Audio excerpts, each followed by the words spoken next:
नमस्कार दोस्तों, आप सबका स्वागत है मेरे यूट्यूब चैनल कौटिल्य इन्फो में।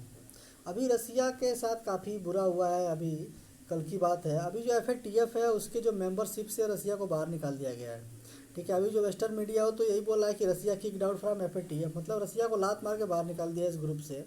जितने भी यूरोपियन कंट्री के जितने भी मीडिया हैं और जितने USC की मीडिया हैं, सब यही जो है रिपोर्ट पब्लिश कर रहे हैं।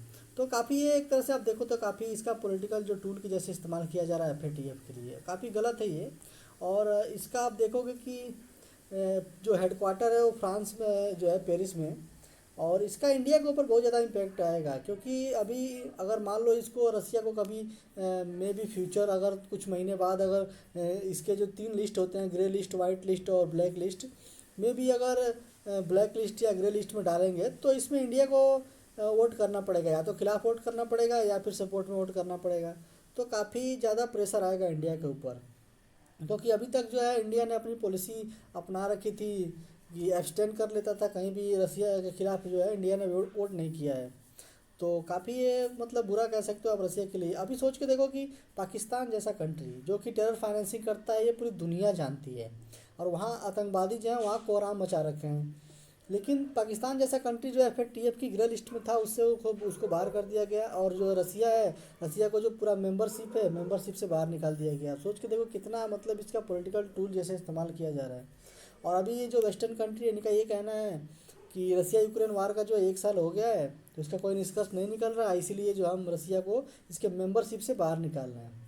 अब सोचो कितना मतलब ये इसका पॉलिटिकल इस्तेमाल किया जा रहा है। और ये बहुत ही इम्पैक्टफुल जो ऑर्गेनाइजेशन था।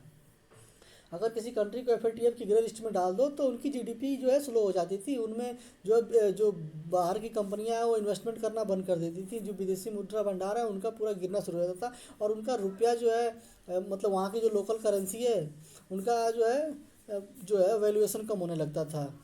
लेकिन अभी इसका जो इम्पैक्ट है वो धीरे धीरे इतनी अच्छी ऑर्गेनाइजेशन को वेस्टर्न कंट्री अपने फ़ायदे के लिए इस्तेमाल कर रही है, जो कि बिल्कुल गलत है। इसका इस तरह से इस्तेमाल नहीं होना चाहिए। आप इसका मेंबर कंट्री देख सकते हैं, इसमें इंडिया भी है, चाइना भी है, और बहुत इसमें आप देख सकते हो सारी जो है यूरोपियन कंट्री हैं। आपको फिनलैंड, ग्रीस, इजराइल। अब इजराइल यूरोपियन कंट्री नहीं है, लेकिन इजराइल भी जैसा USA कहता है वैसा ही करता है इजराइल। और देख सकते हैं इसमें टर्की है, स्पेन है, Saudi Arabia, Norway, Mexico, Italy, और बहुत सारे जिसमें है ना, अगर ये जिधर चाहेंगे, सिंगापुर है, यूनाइटेड किंगडम है, कनाडा है, जर्मनी है, अब ये सारे हैं, हांगकॉन्ग है, चाइना है, आयरलैंड है। अब ये जिधर चाहेंगे उधर ही जो अगर ये किसी को ग्रे लिस्ट में डालना चाह रहे हैं, इसमें वोटिंग के हिसाब से होता है, तो मैं डेफिनेटली उसको डाल देंगे। और ये रसिया को आने वाले टाइम में डेफिनेटली किसी न किसी लिस्ट में ये डालने वाले हैं। ठीक है। और अभी FATF क्या है, फाइनेंशियल एक्शन टास्क फोर्स है। और इसका जो मेन काम आप ऐसा समझो कि अगर किसी देश में कोई मनी लॉन्ड्रिंग हो रही है या फिर टेरर फाइनेंसिंग हो रही है, उसको रोकना का इसका काम था। लेकिन अभी इसका जो काम है वेस्टर्न कंट्री ने अपने हिसाब से चेंज कर दिया है। ठीक है।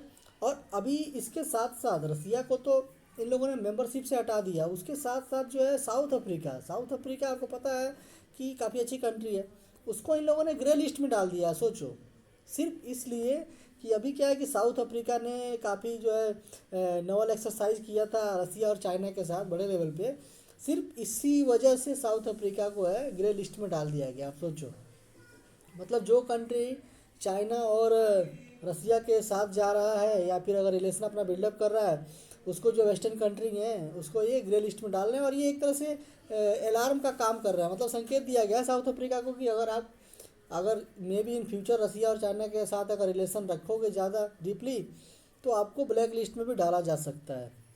ठीक है। और कुछ दिन पहले जो एंटनी ब्लिंकन है, इनसे पूछा गया था कि आप इंडिया और साउथ अफ्रीका के बारे में आप क्या सोच रहे हो, काफ़ी इनका जो है डीपली कनेक्शन है रसिया के साथ। तो ब्लिंकन ने बोला था कि अभी साउथ अफ्रीका और इंडिया हैं वो काफ़ी दूरी बना रहे हैं धीरे धीरे रसिया के साथ।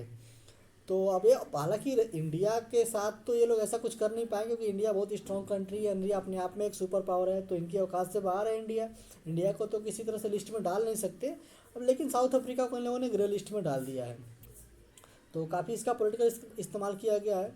और अभी बहुत सारे जो मीडिया है, जो USA की मीडिया है, वेस्टर्न मीडिया है, तो ये बोल रहे हैं कि रसिया को यूनाइटेड नेशन का भी जो है उससे भी बाहर कर देना चाहिए। जो इसकी जनरल असेंबली और सिक्योरिटी काउंसिल है, आपको पता होगा जो P5 मेंबर होते हैं यूनाइटेड नेशन में, मतलब इनका ये कहना है कि बिल्कुल अब सोच के देखो कि इन लोगों की जो थिंकिंग है कहाँ तक, मतलब रसिया को जो ये अकेला करना चाह रहे हैं, मतलब इनकी जो मतलब क्या ये चाहते क्या है, कहाँ पे जाके इनकी जो डिजायर है वो रुकेगी। अब सोच के देखो हर जगह से रसिया को निकालने की कोशिश कर रहे हैं, बहुत सारे ऑर्गेनाइजेशन है उनसे निकाल भी